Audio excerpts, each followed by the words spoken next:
সেই রেশ কাটতে না কাটতেই রোববার আবারও ঝটিকা মিছিল করেছে ছাত্র জনতার উপর প্রকাশ্যে গুলি চালানো, হামলা চালানো আওয়ামী লীগ। আসলে দুঃখজনক ব্যাপার হলো 8 মাসের মাথায় এসে আমরা কি সেই পরিবর্তনটা আমরা প্রত্যাশা করেছিলাম যে সবাই মিলে আমরা এই দেশটাকে গড়ব, তেমন কি আলামত দেখতে পাচ্ছেন?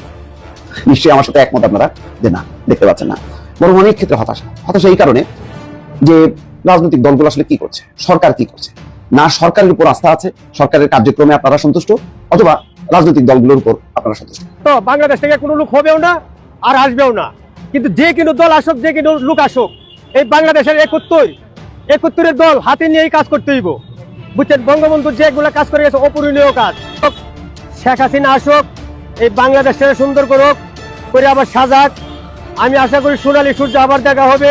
শেখ হাসিনা ক্ষমতাচ্যুত হওয়ার আগে সবশেষ যেই চীনে সফর করেছিলেন, সেই দেশেই সরকার প্রধান হিসেবে প্রথম দ্বিপাক্ষিক সফর করেন অন্তর্বর্তী সরকারের প্রধান উপদেষ্টা ডক্টর মোহাম্মদ ইউনূস। মতাদর্শের ঊর্ধ্বে থেকে বিশ্ব নেতৃবৃন্দ শান্তিতে নোবেলজয়ী প্রফেসর ডক্টর মোহাম্মদ ইউনূসকে সম্মানের চোখে দেখেন।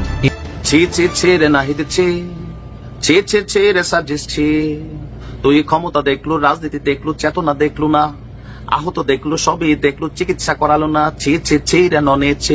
মানে আমার মনে হচ্ছে গানটাই পারফেক্ট। কেন বললাম যে দেখেন, 17 বছর বয়সী হৃদয়ে গতকালকে মারা গেছে ছেলেটার ব্যাকগ্রাউন্ড হিস্ট্রি তার বাবার দেওয়া বক্তব্যে ফুটে উঠেছে কিভাবে জুলাইয়ের চেতনাকে বিক্রি করে খাচ্ছে আমাদের এই ছাত্র উপদেষ্টা থেকে শুরু করে যারা আছে তারা। কেন দেখেন। আসসালামু আলাইকুম এভরিওয়ান, সবাই কেমন আছেন? আশা করছি সবাই ভালো এবং সুস্থ আছেন। ভিডিওর টাইটেল এবং থাম্বনেল দেখে আপনারা ইতিমধ্যে বুঝতে পেরে গিয়েছেন ভিডিওটি কতটা গুরুত্বপূর্ণ হতে যাচ্ছে। সো সম্পূর্ণ পুরো বিষয়টি দেখার জন্য ভিডিওটি এক মুহূর্ত না টেনে সম্পূর্ণ দেখে আসুন। তবে চলুন শুরু করি। শেখ হাসিনা ক্ষমতাচ্যুত হওয়ার আগে সবশেষ যেই চীনে সফর করেছিলেন, সেই দেশেই সরকার প্রধান হিসেবে প্রথম দ্বিপাক্ষিক সফর করেন অন্তর্বর্তী সরকারের প্রধান উপদেষ্টা ডক্টর মোহাম্মদ ইউনূস। মতাদর্শের ঊর্ধ্বে থেকে বিশ্ব নেতৃবৃন্দ শান্তিতে নোবেলজয়ী প্রফেসর ডক্টর মোহাম্মদ ইউনূসকে সম্মানের চোখে দেখেন। এই দৃশ্য দেখা গেছে চীন সফরে। বিশেষ সম্মান জানিয়ে দেশটির সরকার তাকে চীন সফরের আমন্ত্রণ জানায়। তার সম্মানে পাঠানো হয় বিশেষ বিমান। দেশটিতে পৌঁছার পর সর্বোচ্চ রাষ্ট্রীয় সম্মান জানানো হয় তাকে।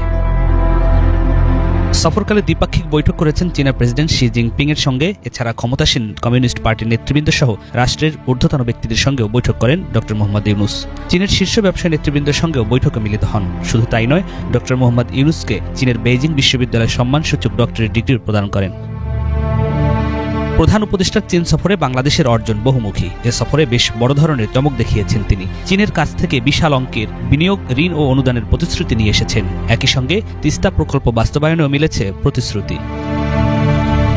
মোটা দাগে চীন সফরে বাংলাদেশ পেয়েছে সেদেশের সরকার ও চীনা কোম্পানিগুলোর কাছ থেকে 210 কোটি মার্কিন ডলারের বিনিয়োগ, ঋণ ও অনুদানের প্রতিশ্রুতি। 2028 সাল পর্যন্ত কোটা ও শুল্ক সুবিধার পাশাপাশি আম রপ্তানির সুবিধাও। গত 6 বছর আগে শেখ হাসিনার আমলে বাংলাদেশ চীনে আম রপ্তানির জন্য আবেদন করেছিল, তবে তা কার্যকর হয়নি। ডক্টর মোহাম্মদ ইউনূসের সফরে তিস্তা প্রকল্পে সহায়তা বিষয়ক চুক্তিসহ 9টি চুক্তি ও সমঝোতা সই হয়।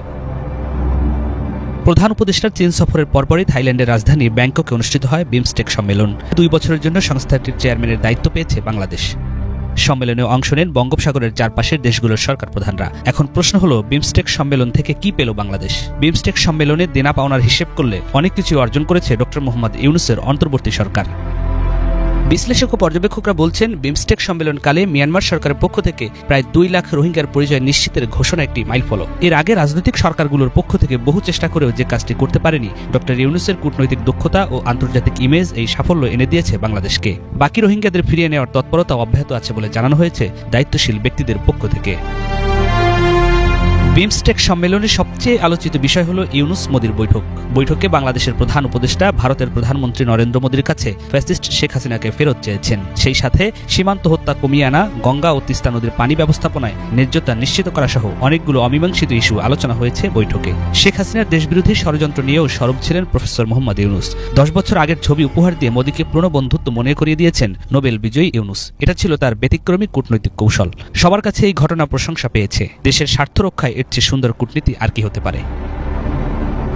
কূটনৈতিক দিক থেকে হিসেব করলে দেখা যায় বিমস্টেক সম্মেলনে 7 দেশের সরকার প্রধানের আলাপ আলোচনার মধ্য দিয়ে নতুন দিক উন্মোচিত হয়েছে। থাইল্যান্ডের স্বাস্থ্য ব্যবস্থা উন্নত হওয়ায় ভিসা সুবিধা বাড়ানোর আহ্বান জানিয়েছেন প্রফেসর ইউনুস। তিনি বলেছেন, বিমান ভাড়া কমানোর পাশাপাশি যেন টাইমিংও কমিয়ে আনা হয়, তাতে বাংলাদেশের মানুষ স্বাস্থ্যসেবা নেওয়ার জন্য বেশি করে যেতে পারবে। থাইল্যান্ড বিষয়টি গুরুত্ব সহকারে বিবেচনায় নিয়েছে বলে জানিয়েছেন দেশটির প্রধানমন্ত্রী।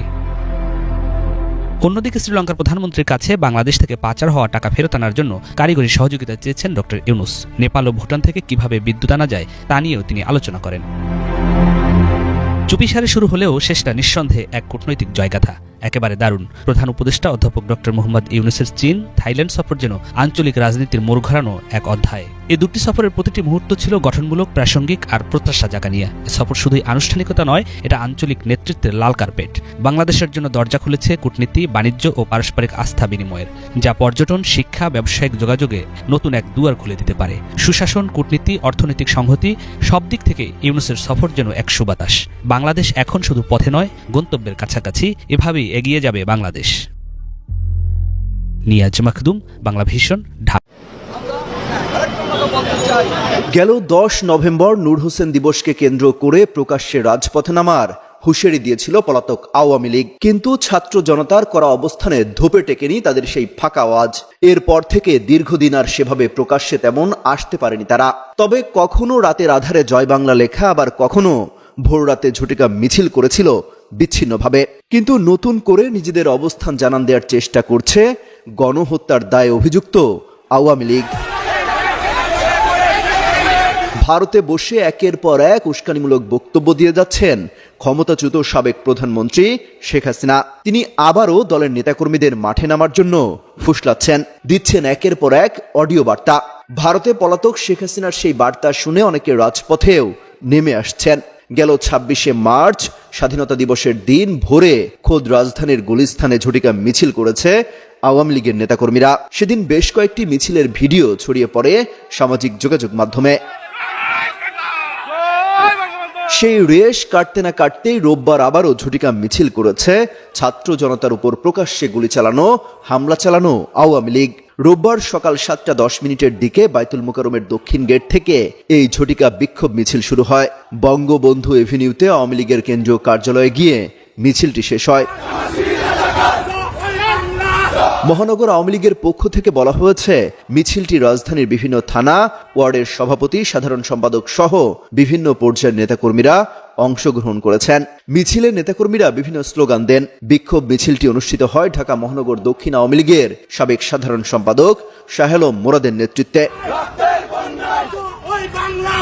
বিভিন্ন সূত্র বলছে, ঈদের আগে ইফতার পার্টির নামে আওয়ামী লীগের পলাতক এমপি মন্ত্রীরা গোপনে বৈঠক করেছেন। সেখানে বসে নতুন করে দেশের বিরুদ্ধে ষড়যন্ত্র করা হচ্ছে বলেও অভিযোগ উঠেছে। ভারত, লন্ডন, আরব আমিরাত সহ অন্তত 5 দেশে গোপন বৈঠক করেছেন আওয়ামী লীগের পলাতক নেতারা। তো বাংলাদেশ থেকে কোনো লোক হবেও না আর আসবেও না, কিন্তু যে কোনো দল আসুক, যে কোনো লোক আসুক, এই বাংলাদেশের 71 দল হাতে নিয়েই কাজ করতে হইব। বুঝছেন, বঙ্গবন্ধু যেগুলো কাজ করে গেছে অপূরণীয় কাজ, খুব ভালো কাজ। এই কাজের ভিতরে যে বিউটি দিব তারাই মরব। বুঝছো, আমরা আশা করি, আগে আমরা যে সময় দেশ স্বাধীন হয়েছে পিছন থেকে মিছিল করছি সুঙ্গা দেয়া জয় বাংলা জয় বাংলা। আর ওখানে বর্তমানে 24 আন্দোলন করিয়া আর 71 আন্দোলনের লগে একটা জোড়া দিতেছ, এইটা হয় না। ছিল কি জানি, আমরা যখন হাওড়ে যাই ধান কাটতে গেলে তখন মনে করো 8 ভাগে ধান কাটি। 8 ভাগে যখন ধান কাটি তখন 1 ভাগে আমরা পাই, 7 ভাগ পাই মালিকরার জায়গায় তাহে, তখন কিন্তু আমরা ধান কাটিয়া আবার আইসা বরণ লাগে। এটা কারণটা কি? কিন্তু এই সম্পদের মালিক আমরা না, আমরা শিখি কামলা, দিন মজুর। দিন মজুরের মতনই আমরা থাকতে হইব। এই দেশটার ভালো কাজ কোনো ব্যক্তি করতে পারে না, একমাত্র শেখ হাসিনা ভালো কাজ করে গেছিল, ওই জন্য উনি থাকতে পারে নাই, ওই জন্য তাড়ানো হয়েছে। বুঝছো, তা আশা করি শেখ হাসিনা আসবে, এই বাংলাদেশ পূর্ণ আবার গইরা আবার মালামত করবে, আবার কাজ করবে, জনকল্যাণে চলবো, জনকল্যাণ নিয়ে কাজ করবে। এবং এই দেশটা একটা সাজানো গোজানো দেশ। এই দেশটারে কেন লেগে ধ্বংস হইলো, সাজানো গোজানো দেশটারে ধ্বংস হয়ে যেতেছে গা। এই দেশটা যাতে ক্ষতি না হয়, এই দেশটা যাতে সেরকম ভাবে যাতে আবার সাজানো গোছানো হয়। যেই আসুক দেশের জায়গায় দেশ থাকবে, মন্ত্রী থাকতো না, হাজার হাজার মালিক আসবে, মালিক পাল্টাইবো, বুঝছেন, মাটির জায়গায় মাটি থাকবো, হাজার হাজার মালিক পাল্টাইবো। কিন্তু মন্ত্রী আসবে, মন্ত্রী যাইবে, কিন্তু দেশের জায়গায় দেশ থাকবো। যারা যারা আসছেন থাকবেন, তারা দেশটা খুব সুন্দর করিয়া কল্যাণে কাজ করবেন।